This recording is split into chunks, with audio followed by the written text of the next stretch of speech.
नमस्कार और स्वागत है। आज हमारे पास एक बहुत ही दिलचस्प सोर्स है। ये व्यक्तिगत मूल्य और उस एटीट्यूड के बारे में बात करता है जिसे हम सब अपनी जिंदगी में चाहते हैं। लेकिन ये उस एटीट्यूड की बात नहीं कर रहा है जो जो ऊंची आवाज या दिखावे से आता है। तो आज हमारी पड़ताल का मिशन ये समझना है कि सच्ची ताकत चिल्लाने में नहीं बल्कि बल्कि एक शांत और गहरे आत्मविश्वास में है। जैसा कि सोर्स कहता है, आज की ये आवाज तुम्हें चिल्लाना नहीं सिखाएगी, ये तुम्हें मजबूत बनना सिखाएगी। तो चलिए इस विचार की परतों को खोलते हैं, देखते हैं कि ऐसा एटीट्यूड कैसे बनाया जाए जो महसूस किया जाता है, बोला नहीं जाता। अच्छा, तो शुरुआत करते हैं सोर्स की एक बहुत ही दमदार लाइन से। उसमें लिखा है, शेर शिकार से पहले दहाड़ता नहीं है। ये सुनने में तो बहुत पावरफुल लगता है ना? लेकिन मैं ये सोच रहा था कि आज की दुनिया में जहां हर कोई अपनी बात मनवाने के लिए शोर मचा रहा है, तो अगर कोई चुप है तो क्या लोग उसे कमजोर नहीं समझ लेंगे? क्या इस खामोशी में सच में कोई ताकत है? यही सबसे बड़ा विरोधाभास है जिसे ये सोच सुलझाने की कोशिश करता है।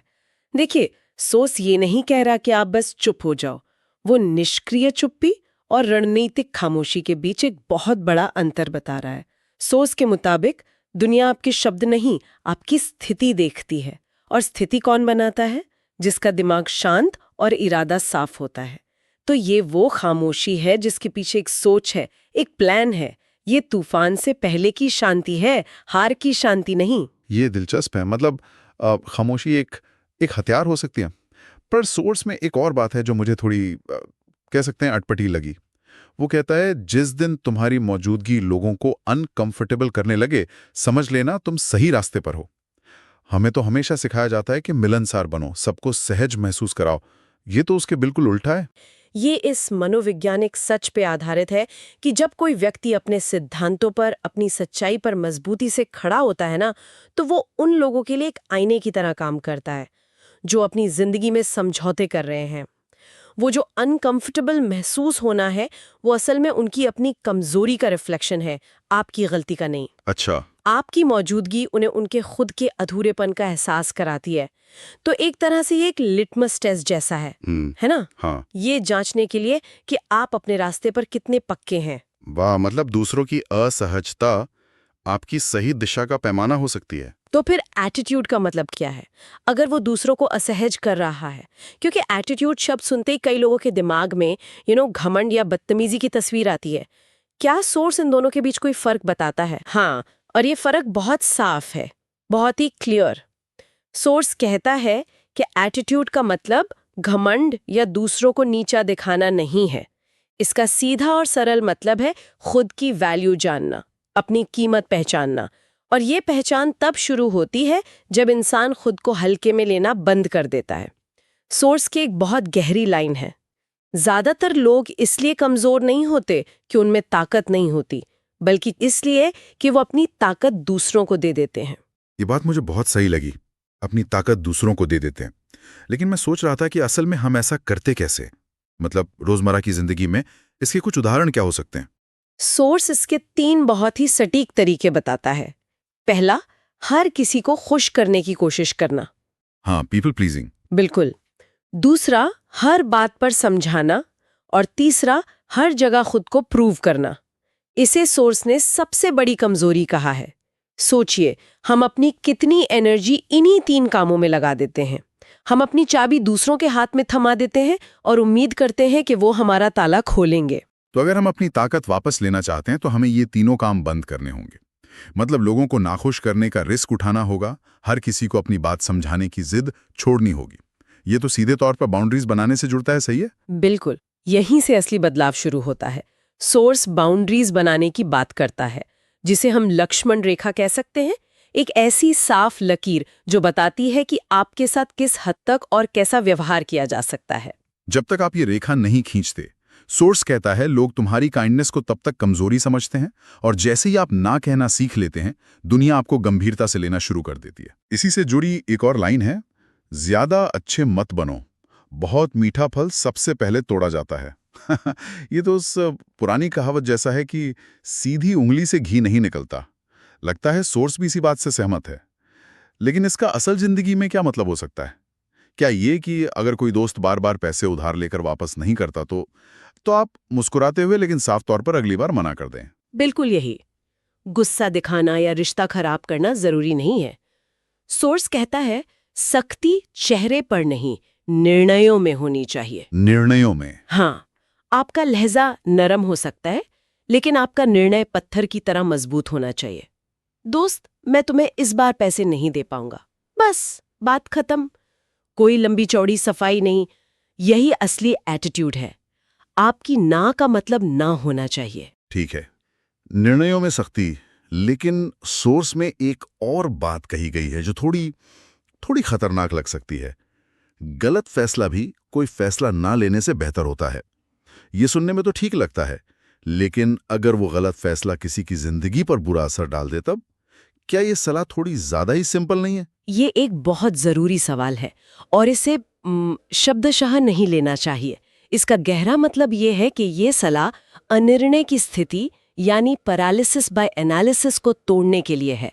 बहुत से लोग सही फैसले का इंतजार करते करते कोई फैसला ही नहीं ले पाते और मौके गंवा देते हैं। हाँ, ये तो होता है। एक गलत फैसला कम से कम आपको एक अनुभव देता है, एक सीख देता है। आप उससे सीखते हैं और आगे बढ़ते हैं। लेकिन कोई फैसला ना लेना आपको वहीं का वहीं खड़ा रखता है। ये एक्टिव होने और अपनी जिंदगी का कंट्रोल अपने हाथ में लेने की बात है, भले ही उसमें गलती का रिस्क हो। ये बाहर भी दिखाई देता है? मतलब क्या इसके कोई बाहरी संकेत भी हैं? हाँ, और वो बहुत सटल लेकिन शक्तिशाली होते हैं। जैसे सोर्स कहता है, शक्तिशाली लोग नजरें नहीं चुराते, वो नजरें टिकाते हैं। Eye contact. एग्जैक्टली। आंखें मिलाकर बात करना सिर्फ आत्मविश्वास नहीं दिखाता, ये आपकी ईमानदारी और आपकी बातों में आपके यकीन को भी दिखाता है। और ये उस बड़ी तस्वीर से जुड़ता है जिसके बारे में सोर्स बार बार बात करता है। कॉन्फिडेंस शोर नहीं करता, कॉन्फिडेंस शांत रहता है। और यही शांति लोगों को हिला देती है। जिसे खुद पर यकीन होता है, उसे चिल्लाकर दुनिया को बताने की जरूरत नहीं पड़ती, उसकी मौजूदगी ही काफी होती है। इस शांति और आत्मविश्वास से जुड़ा एक और विचार है जिसने मुझे सबसे ज्यादा सोचने पर मजबूर किया, और वो है अकेलापन। आमतौर पर हम अकेलेपन से भागते हैं, उसे एक सजा की तरह देखते हैं। लेकिन सोर्स कहता है अकेलापन कमजोरी नहीं है, अकेलापन ट्रेनिंग है। ये एक बहुत बड़ा पर्सपेक्टिव शिफ्ट है। ये ट्रेनिंग किस चीज की है? ये ट्रेनिंग है आत्मनिर्भरता की। ये ट्रेनिंग है खुद को जानने की। सोर्स एक क्रम बताता है, एक सीधी रेखा की तरह। जो इंसान अकेले रह सकता है वो किसी से डरता नहीं, और जो डरना छोड़ देता है दुनिया उससे डरने लगती है। दुनिया उससे डरने लगती है। यहाँ डरने का मतलब खौफ नहीं, बल्कि सम्मान है, रिस्पेक्ट है। जब आप अकेलेपन में सहज हो जाते हैं तो आप इमोशनल डिपेंडेंसी से बाहर आ जाते हैं। आपकी खुशी और शांति का रिमोट कंट्रोल आपके अपने हाथ में आ जाता है, और यही चीज आपको अविश्वसनीय रूप से शक्तिशाली बनाती है। मैं आपकी बात समझ रहा हूं, लेकिन क्या इसमें एक खतरा नहीं है? अगर कोई इस अकेलेपन की ट्रेनिंग को बहुत गंभीरता से ले ले, तो क्या वो समाज से कट नहीं जाएगा? क्या वो एक अकेला अलग थलग इंसान नहीं बन जाएगा? ये एक बेहतरीन सवाल है, और यही हमें सोर्स को एक बैलेंस्ड नजरिए से देखना होगा। देखिए, ये सोर्स एक बहुत ही स्टोइक मतलब वैरागी दृष्टिकोण पेश करता है। अकेले रहो, मजबूत बनो। लेकिन साइकोलॉजी का एक दूसरा स्कूल भी है जो कहता है कि इंसान की असली ताकत और खुशी उसके सोशल कनेक्शंस में होती है। हाँ, बिल्कुल। तो मेरे ख्याल से सोर्स का मतलब ये नहीं है कि आप साधु बन जाएं। मतलब ये है कि आप अकेले रहने में सक्षम हो, ताकि आप गलत लोगों के साथ सिर्फ अकेलेपन के डर से ना रहें। संतुलन साधना ही कुंजी है। ऐसे रिश्ते बनाएं जो आपको ऊपर उठाएं, लेकिन अपनी खुशी के लिए उन पर पूरी तरह निर्भर ना हो। ये संतुलन वाली बात बहुत ज़रूरी है। तो अब तक हमने खामोशी की ताकत, अपनी कीमत पहचानने और सीमाओं की बात की। लेकिन ये सब आता कहाँ से है? ये कोई स्विच तो है नहीं जिसे ऑन या ऑफ किया जा सके। सोर्स के मुताबिक इसकी जड़ें कहाँ हैं? इसकी जड़ें उस जगह हैं जहां हम सबसे कम देखना चाहते हैं, हमारे दर्द में, हमारी मुश्किलों में। सोर्स की शायद सबसे शक्तिशाली लाइन यही है, एटीट्यूड दिखाने से नहीं बनता, एटीट्यूड सहने से बनता है। सहने से बनता है। हाँ, ये पूरी बातचीत का सार है। ये वो चमक है जो कोयले के दबाव सहने के बाद हीरे में आती है। लेकिन सहने से बनता है, इसका मतलब क्या हमें जानबूझकर मुश्किलों को अपनी जिंदगी में बुलाना चाहिए? नहीं, बिल्कुल नहीं। इसका मतलब ये नहीं है कि आप दर्द की तलाश में निकलें। जिंदगी खुद ही आपको आपके हिस्से की चुनौतियां और दर्द दे देगी। सवाल ये है कि जब वो दर्द आता है तो आप उस पर रिएक्ट कैसे करते हैं? क्या आप उससे भागते हैं या उसका सामना करते हैं? सोर्स कहता है, डर तुम्हारी सबसे बड़ी पावर को छुपाकर बैठा है। हर बार जब आप किसी डर का सामना करते हैं, हर बार जब आप कोई मुश्किल सहते हैं, तो आप अंदर से और मजबूत होते जाते हैं। ये मांसपेशियों के व्यायाम जैसा है। दर्द के बिना विकास नहीं होता। वो दर्द आपको तोड़ता नहीं, तराशता है। और शायद इसी तराशने की प्रक्रिया का एक हिस्सा ये भी है कि आप दूसरों को समझाने की कोशिश करना बंद कर दें। सोर्स सलाह देता है, ज्यादा एक्सप्लेन मत करो। जो समझना चाहता है वो बिना बोले समझ जाएगा। बिल्कुल। जब आप उस सहने की प्रक्रिया से गुजरते हैं, तो आपको बाहरी वैलिडेशन की जरूरत कम होने लगती है। आपको हर किसी को ये समझाने की जरूरत नहीं पड़ती कि आप ऐसा क्यों कर रहे हैं या आप क्या महसूस कर रहे हैं। आपका ध्यान बाहरी दुनिया से हटकर अपनी आंतरिक यात्रा पर आ जाता है। आप खुद पर काम करते हैं। और अंत में इस बदलाव की प्रक्रिया को बहुत खूबसूरती से बताया गया है। आज तुम चुप रहो, आज तुम खुद पर काम करो। और फिर एक दिन जब वो काम पूरा हो जाता है, जब वो बदलाव दिखने लगता है, तब सोर्स कहता है, लोग पूछेंगे कि ये इंसान इतना कैसे बदल गया, और आपका जवाब शब्दों में नहीं होगा। जवाब सिर्फ एक मुस्कुराहट होगी। वो मुस्कुराहट ही उस पूरी यात्रा का, उस सारे दर्द का, उस सारे अकेलेपन की ट्रेनिंग का और उस पाई हुई शांति का प्रतीक होगी।